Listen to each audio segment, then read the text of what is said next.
त्या प्रमाणे जेजू क्रिस्ताचें शुभ वर्तमान 20 वोळ 25 ते 37. तेन्ना जेजूक कोसाक लावंक एका धर्मशास्त्र्यान उठून अशें विचारलें, गुरुजी, सासणीक जिवीत जोडटलो जाल्यार हांवें कितें करूंक जाय? ताणें ताका अशी जाप दिली, समोतींत कितें बरयलोलें आसा तें कशें वाचताय सांगशी? ताणें परतीपाळून म्हणलें, सगल्या तुज्या काळजान, सगल्या तुज्या जिवाच्या बळान, सगले तुजे शक्तीन आनी सगल्या तुज्या मोनान सर्वेस्परा तुज्या देवाचो तूं मोग करतलोय आनी तुजो मोग करताय तसोच तुज्या पेल्याचो करतलोय. आनी जेजून ताका सांगलें, तुजो जबाब सारको आसा, तशेंच कर आनी तूं जिवीत जोडटलोय.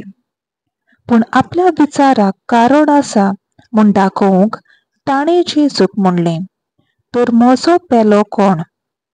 जेजून असो प्रतिपाल केलो, कोण एक मनीस जेरिकाक वचूंक जेरुसालेम धांवन देंवून येतालो. वाटेर तो चोरांच्या हाताक सांपडलो.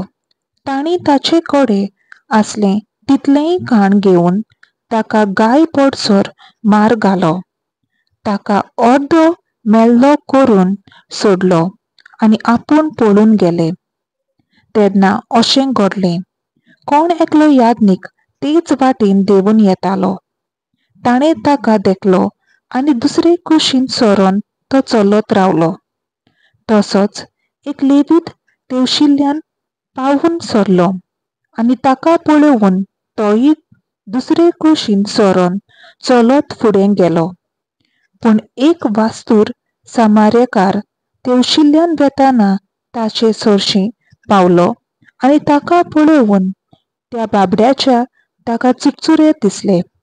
तो लागीं आयलो, तेल आनी सोरो लावन ताणें ताचे गाय बांदले, ताका आपल्या गाडवाचेर घालो आनी एके कानाबोळीन ताका व्हरून ताचो परामोस केलो.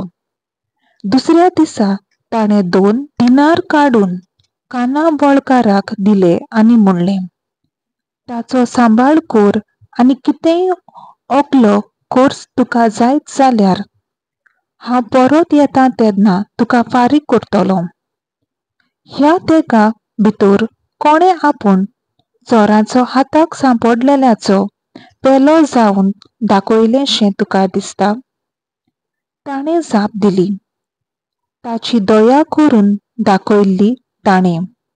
तेन्ना जेजून ताका सांगलें, वच आनी तूंय तशेंच कर. देवाचें उतर हें, देवाचो व्हड उपकार.